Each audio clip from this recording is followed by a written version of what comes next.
خداوند کے زندہ پاک کلام میں سے دوسرا تواریخ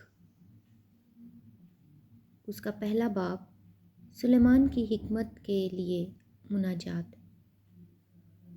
اور سلیمان بن داؤد اپنی مملکت میں مستحکم ہوا، اور خداوند اس کا خدا اس کے ساتھ رہا اور اسے نہایت سرفراز کیا۔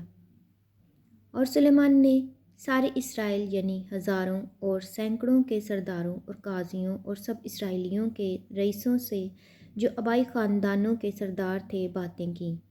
اور سلیمان ساری جماعت سمیت جباؤن کے اونچے مقام کو گیا، کیونکہ خدا کا خیمہ اجتماع جسے خداوند کے بندے موسیٰ نے بیابان میں بنایا تھا وہیں تھا۔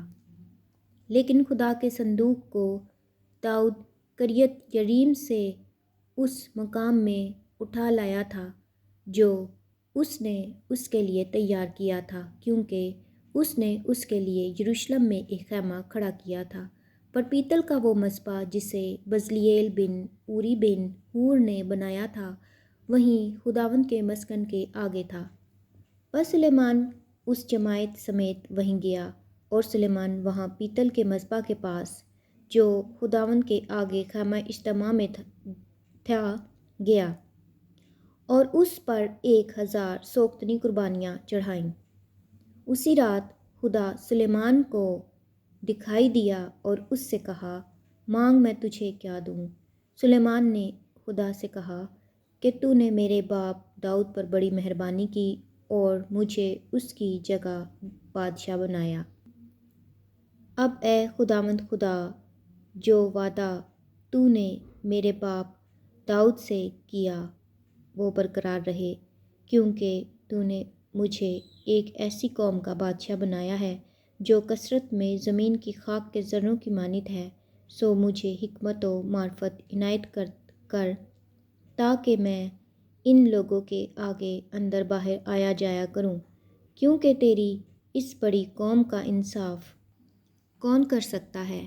تب خدا نے سلیمان سے کہا، چونکہ تیرے دل میں یہ بات تھی اور تو نے نہ تو دولت، نہ مال، نہ عزت، نہ اپنے دشمنوں کی موت مانگی اور نہ عمر کی درازی طلب کی، بلکہ اپنے لیے حکمت و معرفت کی درخواست کی، تاکہ میرے لوگوں کا جن پر میں نے تجھے بادشاہ بنایا ہے انصاف کرے۔ سو حکمت و معرفت تجھے عطا ہوئی، اور میں تجھے اس قدر دولت اور مال اور عزت بخشوں گا کہ نہ تو ان بادشاہوں میں سے جو تجھ سے پہلے ہوئے کسی کو نصیب ہوئی اور نہ کسی کو تیرے بعد نصیب ہوگی۔ سلیمان بادشاہ کی طاقت اور دولت۔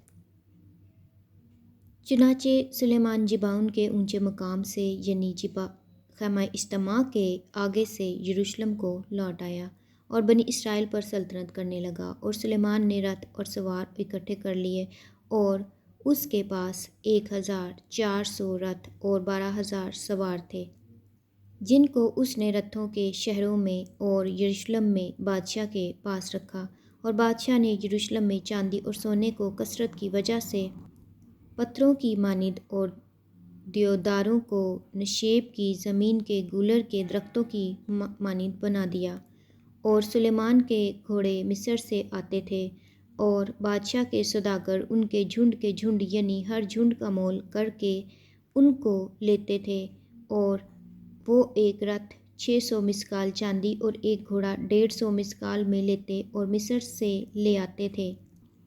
اور اسی طرح ہتھیوں کے سب بادشاہوں اور ارام کے بادشاہوں کے لیے انہی کے وسیلہ سے ان کو لاتے تھے۔ خداوند کے زندہ پاک کلام کے پڑھے اور سنے جانے پر خداوند کی خاص برکت ہو۔ خدا کا شکر ہو، آمین۔